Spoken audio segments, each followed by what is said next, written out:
Ang galing kasi magsalita ni Congressman Raul Manuel, mag-expound. Ayan, I commend him for that ability in speaking. Ha. Ang tanong ko lang, sinabi mo sa plenaryo ng Kongreso that NYC is corrupt. Ang COA nga hindi sinasabing corrupt kami. Yun yung binabase mo according to COA. Sabihin ko sa iyo ngayon, Congressman, magkano yung kinurakot at sino ang nangurakot kahit piso? Pakiibanggit. Kasi sasabihin mo, pwedeng sagutin. Hindi ka namin pwede sagutin doon sa pagsasalita mo ng isang araw eh. Ngayon, sinabi mo, corrupt ang NYC. Pakisabi lang po sa Honorable Congressman Raul Manuel, magkano ang kinurakot at sino po ang nangurakot? Para alamin natin kung sino.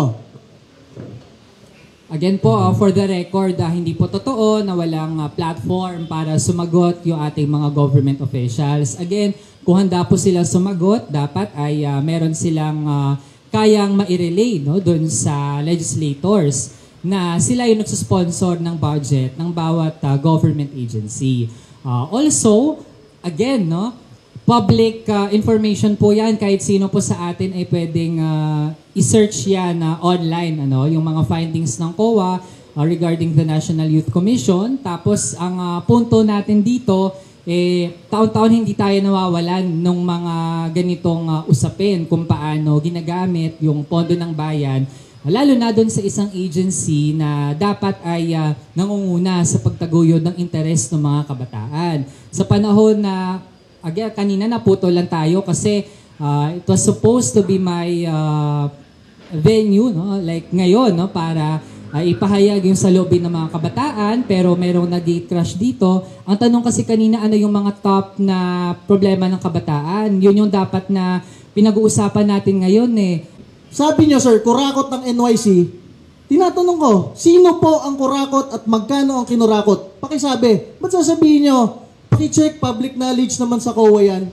Wala nga sinabi ang COA na kurakot ng NYC, wala nga kaming kahit disallowance o pinapabalik na pera eh. Huwag niyo sabihin ng COA ang COA. Kayo lang ang nagsabi na kurakot ng NYC. Ang tanong ko lang, diretsyong-diretso para sa mga Pilipinong nandito, magkano po ang kinurakot, binulsa, at kung sino po ang nagbulsa kahit piso? Pakisabi lang po, sir. Huwag na kayong magsabi ng kahit ano kung ano storya sa buhay. Pakisagot lang po yung tanong. Kayo ang nagsabi na kurakot kami. Ang tanong namin, magkano po ang kinurakot, magkano ang binulsa, at sino po ang nagbulsa sa NYC? Madaming problema ang kabataang Pilipino, teenage pregnancy, AIDS, and everything, education, sa education sector.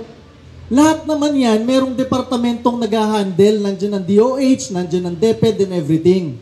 Ang number one na problema ng kabataang Pilipino, sa aking palagay, ay yung nire-recruit ang kabataang Pilipino papunta sa NPA para pumatay ng pulis, ng sundalo na nagsasakripisyo lamang ng oras nila, malayo sa kanilang pamilya para may peace and order sa bansa. Mga kabataan na nire-recruit para labanan ng gobyerno, actually okay lang kung i-criticism mo yung gobyerno. Okay lang kahit pag-resignin mo yung mga tao sa gobyerno. Walang problema doon, ha? That is part of democracy. Pero pag merong mga kabataang umakyat sa bundok, nagbe-bear ng arms against the government, against our government troops, yun ang maling-mali. Narinig nyo na ba minsan, kahit minsan kinondena niya yung recruitment na yun ng kabataan papunta sa NPA? Narinig nyo na ba, as a government official, na nanumpa na ipagtatanggol niya ang konstitusyon ng Pilipinas at ang ating gobyerno, narinig nyo na ba siya na kinondena niya yung mga teroristang NPA? Hindi pa. Sasabihin niya kanina, yung sa Masbate, lahat naman po ng may ginagawang masama kinukundi natin.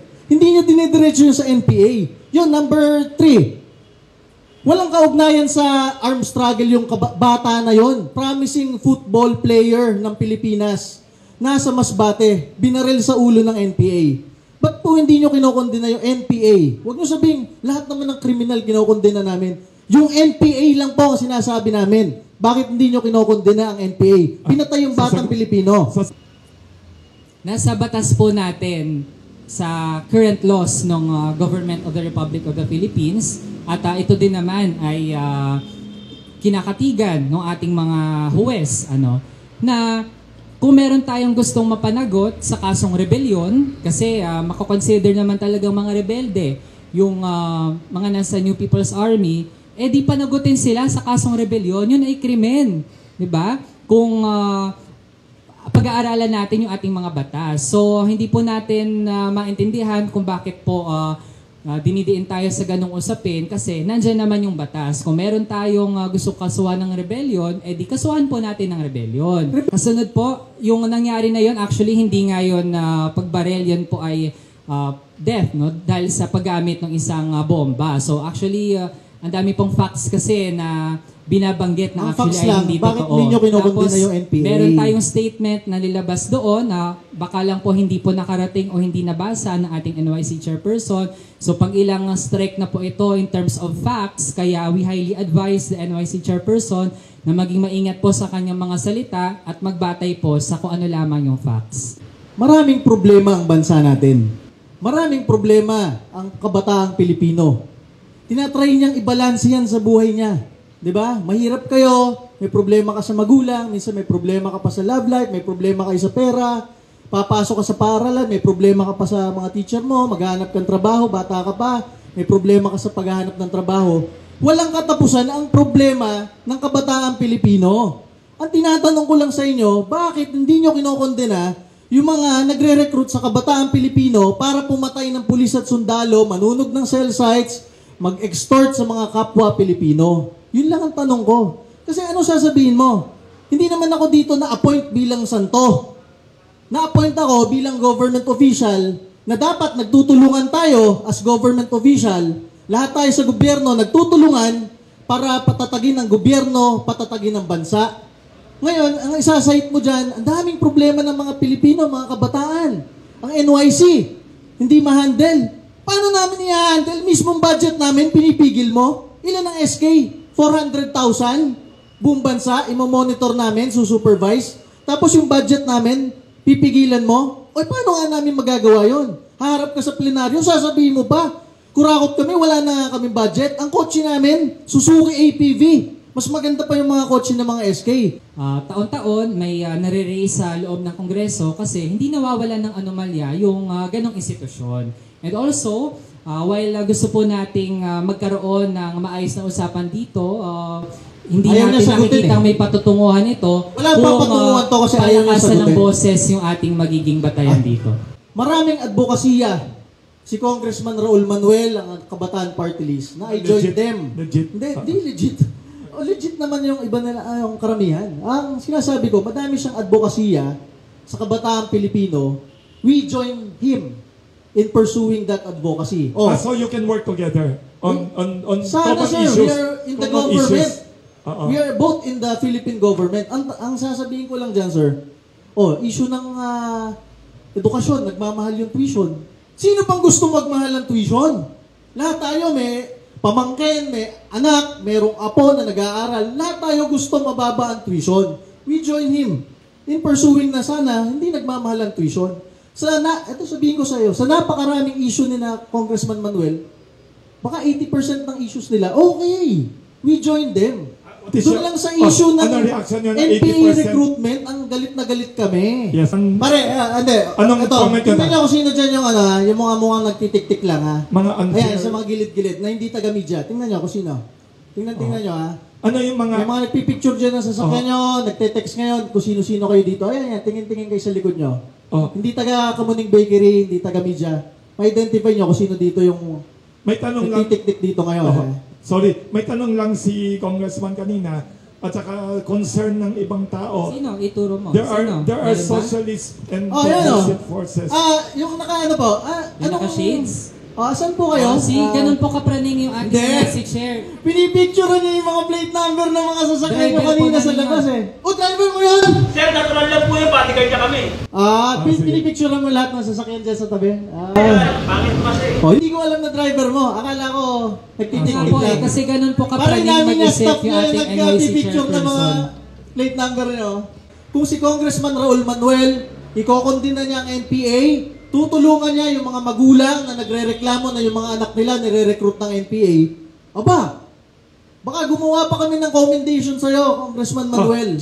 Sinasabi po ng ating NYC chair na bukas siya dun sa lahat ng mga grupo na nagsusulong din ng interes ng mga kabataan. Bukas sila sa iba't ibang ideya. Kaso, particularly, lalo na sa Kabataan Party List, actually yung ginagawa pong pagdidiin sa atin based on allegations na tayo ay link sa mga rebel groups, yan po ay bahagi ng red tagging. At dinefine na po ng Manila Regional Trial Court kung ano yung red tagging. Binanggit din ano yung dangers ng red tagging kapag nilalump natin together yung mga aktivista, advocates, yung mga rebel groups sa ating bansa. Kaya po, we have witnessed no, na actually yung ganitong forum na actually kanina napakaganda ng daloy ay hina-hijack po ng ating NYC chair as a platform for red tagging. Nung first term ko as NYC chairman, 2018 to 2019, na-attain ng NYC ang ISO International Standard sa management. Tapos sasabihin niya, mismanage. Bumalik lang ako sa NYC as chairman, ngayon lang January.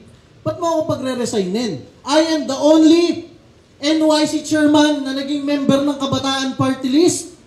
Dati. Former. May comment Bakit kagalit sa akin? Ako nga lang isa-isang miyembro nyo na naging NYC chairman. may Because kaya kong makipagdebate Hindi halata, ng harapan hindi sa'yo. halata. Kami nga sinasabi namin, yes. kahit anong laban mo sa gobyerno, okay lang. Wag lang violent. Karapatan nating lahat ng Pilipino yon. Pero, kung aakyat ka na sa bundok, namumundo ka na, may dala kang barel, nakakapatay ka na ng pulis at sundalo, hindi ka na naawa. Yung pulis at sundalo na yon, Ito naman. nag-training lamang. Thank you. Iniiwan yung anak at pamilya sa probinsya nila para lang ma-deploy, magbantay para sa bansa, tapos pinapatay. Tapos kung lait-laitin nyo yung mga tropa ng gobyerno, akala mo, sasabihin, pasista sila. Mahihirap rin yung mga pulis at sundalo na yun eh. Salamat. Ginagawa lang ang trabaho sa bansa. Nung pandemya, yung kapulisan, ang daming abuso, ang daming illegal arrest. Pero- Hindi po yan panlalait. Pero hindi kayo Yan against po ay sa mga- holding accountability, holding them accountable no, dun sa kanilang mga ginagawang paglabag sa karapatan ng ating mga kababayan. For example nga sa international community, si former President Rodrigo Duterte, siya na ipapaimbestigahan ng ICC dahil sa napakaraming cases nung pagpatay sa ating mga mahirap nung drug war. Hindi po yan natin mabilis lang na dapat i-dismiss na yan ay minsan lang nagkasala, lalo na po kung systemic yung paggamit ng Estado ng kanyang violence laban sa mga mahihirap at walang kalaban-laban. Kaya hindi po natin madaling matatanggap na sabihin lang na minsan lang yan, error, nagkamali lang. Lalo na kapag ang mga pinagkatiwalaan ng mamamayan na magprotekta sa kanila, yun pa yung aabuso sa kanilang mga karapatan. Yun na, Also I support Congressman Manuel. hindi pa po ako tapos. Ay, hindi pa tapos. Pag yung pulis at sundalo Bastos ay po, nag-abuso, bastos. sige, kung pwede nga i-death penalty yung pulis at sundalo na abusado. Ang sagot yun. I join him in, yung sa paghanap ng hustisya sa mga abusadong pulis at sundalo at taga-gobyerno. Tama yon. Oh, Di ba I join tapos? him there. Oo. Kaya lang, yung NPA, abusado rin. Bakit Ito. hindi mo kinokonsina? Sorry.